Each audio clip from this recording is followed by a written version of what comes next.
పాత బస్తీలోని సూరం చెరువులో నిర్మించిన ఓవైసీ ఫాతిమా కాలేజీపై హైడ్రా కమిషనర్ ఏవి రంగనాథన్ క్లారిటీ ఇచ్చారు. పేద ముస్లిం మహిళల కోసం కేజీ నుంచి పీజీ వరకు ఈ కాలేజీ నడుస్తోందని చెప్పుకొచ్చారు. అలాగే ఈ కాలేజీలో ఎలాంటి ఫీజులు వసూలు చేయడం లేదని స్పష్టం చేశారు. అందుకని ఈ కాలేజీని కూల్చివేయడానికి ఆలోచిస్తున్నామని ఏవి రంగనాథన్ స్పష్టత ఇచ్చారు. పాత బస్తీలోని సూరం చెరువు FTLలో ఫాతిమా కాలేజీని ఎంఐఎం అధినేత హైదరాబాద్ ఎంపీ అసరుద్దీన్ ఓవైసీ నిర్మించారు. అయితే ఈ కాలేజీని ఎందుకు కూల్చడం లేదని ప్రతిపక్షాలు హైడ్రా అధికారులని ప్రశ్నిస్తున్నారు. సామాన్యులకు ఒక న్యాయం, ఓవైసీకి ఒక్క న్యాయమా అంటూ నిలదీస్తున్నారు. ఈ క్రమంలో ఫాతిమా కాలేజీ గురించి హైడ్రా కమిషనర్ ఏవి రంగనాథన్ క్లారిటీ ఇచ్చారు. ఓవైసీ కాలేజ్ FTL పరిధిలో నిర్మించిన గత ఏడాది సెప్టెంబర్లో తొలగించే ప్రయత్నం చేశామని అన్నారు.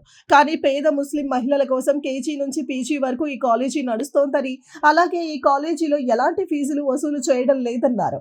ఈ కాలేజీలో 10,000 మందికి పైగా బాలికలు, యువతులు చదువుకుంటున్నారు. పేద ముస్లిం మహిళలను వెనుకబాటుతనం నుంచి ఓవైసీ కాలేజ్ విముక్తి కల్పిస్తోందని తెలిపారు.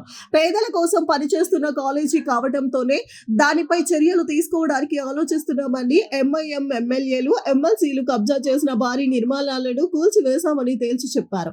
25 ఎకరాల సరస్సును ఫ్లాట్ గా మార్చిన ఓవైసీ కుటుంబానికి చెందిన సన్నిహితుడు కట్టడాలను కూడా కూల్చివేశామని గుర్తు చేశారు. మజ్లిస్ నాయకుల నుంచి దాదాపు 1000 కోట్ల ఆస్తులను ఇప్పటికే రికవరీ చేసుకున్నామన్నారు. చాంద్రాయన గుట్టలో ఎంఐఎం కార్పొరేటర్ స్థలాన్ని స్వాధీనం చేసుకున్నామని తెలిపారు. సామాజిక కారణాలతోనే ఫాతిమా కాలేజీ కూల్చివేతను నిలిపివేశామని వివరించారు. సామాజిక స్పృహతో ఈ కాలేజీ నడుస్తోందని, అందుకే కూల్చివేయడానికి కాస్త ఆలోచిస్తున్నామని, భవిష్యత్ పరిస్థితులను బట్టి నిర్ణయం తీసుకుంటామన్నారు.